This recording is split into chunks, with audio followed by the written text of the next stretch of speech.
By the 1970s, these rules were rarely enforced and easily violated, or so I was told.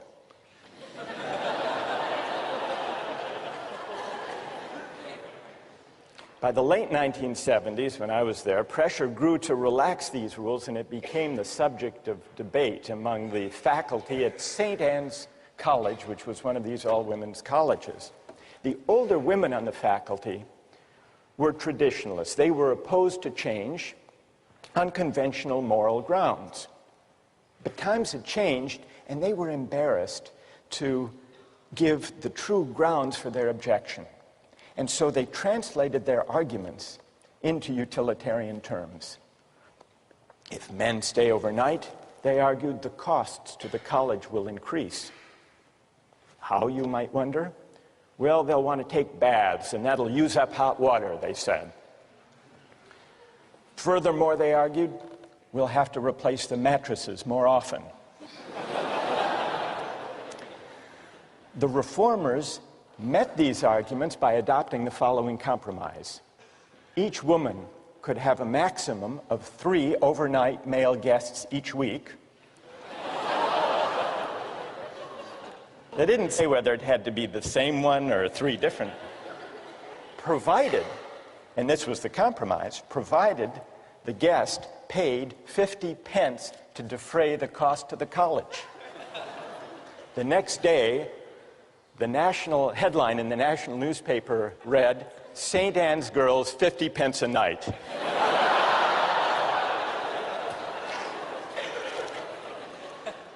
Another illustration of the difficulty of translating all values, in this case a certain idea of virtue, into utilitarian terms. So that's all to illustrate the second objection to utilitarianism, at least the part of that objection that questions whether utilitarianism is right to assume that we can assume the uniformity of value, the commensurability of all values, and translate all moral considerations into dollars or money. But there is a second aspect to this worry about aggregating values and preferences. Why should we weigh all preferences that people have without assessing whether they're good preferences or bad preferences? Shouldn't we distinguish between higher pleasures and lower pleasures? Now, part of the appeal of not making any qualitative distinctions about the worth of people's preferences, part of the appeal is that it is non-judgmental and egalitarian. The Benthamite utilitarian says, everybody's preferences count, and they count regardless of what people want, regardless of what makes different people happy. For Bentham, all that matters, you'll remember, are the intensity and the duration of a pleasure or pain. The so-called higher pleasures or nobler virtues are simply those, according to Bentham, that produce stronger, longer pleasure. He had a famous phrase to express this idea: the quantity of pleasure being equal, pushpin is as good as poetry. What was pushpin? It was some kind of a child's game, like tiddlywinks. Pushpin is as good as poetry, Bentham says. And lying behind this idea, I think, is the claim, the intuition, that it's a presumption to judge whose pleasures are intrinsically higher or worthier or better. And there is something attractive in this refusal to judge. After all, some people like Mozart, others Madonna.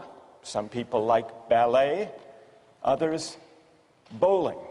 Who's to say, a Benthamite might argue, who's to say which of these pleasures, whose pleasures, are higher, worthier, nobler than others? But is that right? this refusal to make qualitative distinctions? Can we altogether dispense with the idea that certain things we take pleasure in are better or worthier than others? Think back to the case of the Romans in the Colosseum. One thing that troubled people about that practice is that it seemed to violate the rights of the Christian. Another way of objecting to what's going on there is that the pleasure that the Romans take in this bloody spectacle, should that pleasure, which is a base, kind of corrupt, degrading pleasure, should that even be valorized or weighed in deciding what the general welfare is?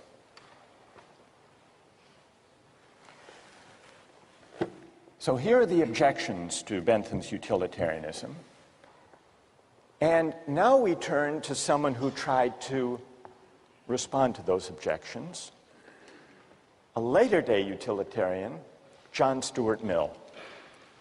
So what we need to examine now is whether John Stuart Mill had a convincing reply to these objections to utilitarianism. John Stuart Mill was born in 1806. His father, James Mill, was a disciple of Bentham's. And James Mill set about giving his son, John Stuart Mill, a model education. He was a child prodigy, John Stuart Mill. He knew Greek at the age of 3, Latin at 8, and age 10, he wrote a history of Roman law. At age 20, he had a nervous breakdown. This left him in a depression for 5 years. But at age 25, what helped lift him out of this depression is that he met Harriet Taylor. She and Mill got married. They lived happily ever after. And it was under her influence that John Stuart Mill tried to humanize utilitarianism. What Mill tried to do was to see whether the utilitarian calculus could be enlarged and modified to accommodate humanitarian concerns like the concern to respect individual rights, and also to address the distinction between higher and lower pleasures.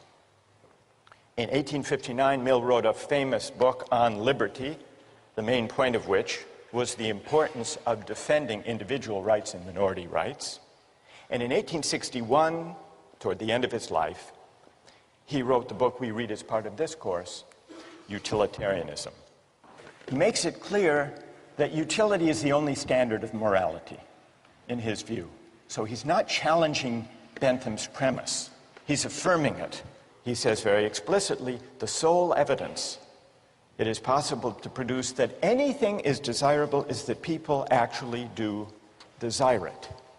So he stays with the idea that our de facto, actual, empirical desires are the only basis for moral judgment. But then, on page 8, also in chapter 2, he argues that it is possible for a utilitarian to distinguish higher from lower pleasures. Now, those of you who have read Mill already, how, according to him, is it possible to draw that distinction? How can a utilitarian distinguish qualitatively higher pleasures from lesser ones, base ones, unworthy ones? Yes? If you've tried both of them, and you'll prefer the higher one naturally, always. That's great. That's right. What's your name? John. So, as John points out, Mill says, here's the test. Since we can't step outside actual desires, actual preferences, that would violate utilitarian premises. The only test of whether a pleasure is higher or lower is whether someone who has experienced both would prefer it. And here, in chapter 2, we see the passage where Mill makes the point that John just described. of two pleasures, if there be one to which all or almost all who have experience of both give a decided preference, irrespective of any feeling of moral obligation to prefer it, in other words, no outside, no independent standard, then that is the more desirable pleasure. What do people think about that argument? Does it succeed? How many think that it does succeed? Of arguing within utilitarian terms for a distinction between higher and lower pleasures. How many think it doesn't succeed? I want to hear your reasons. But before we give the reasons, let's do an experiment of Mill's claim. In order to do this experiment, we're going to look at 3 short excerpts of popular entertainment. The first one is a Hamlet soliloquy. It'll be followed by 2 other experiences. See what you think. What a piece of work is a man. How noble in reason. How infinite in faculties. In form and moving, how express and admirable. In action, how like an angel. In apprehension, how like a god. The beauty of the world, the paragon of animals. And yet to me, what is this quintessence of dust? Man delights not me.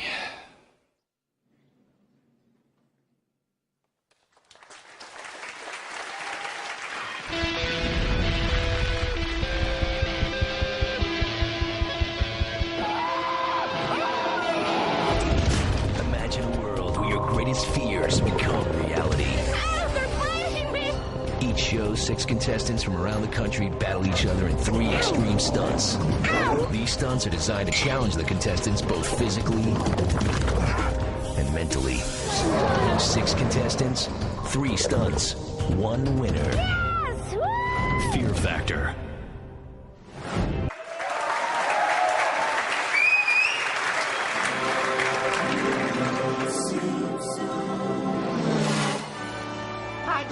Pedal to the metalophiles. Landers, since when do you like anything cool? Well, I don't care for the speed, but I can't get enough of that safety gear. Helmets, roll bars, caution flags. I like the fresh air and looking at the poor people in the infield. Dang, Cletus, why'd you have to park by my parents? Now, honey, it's my parents, too.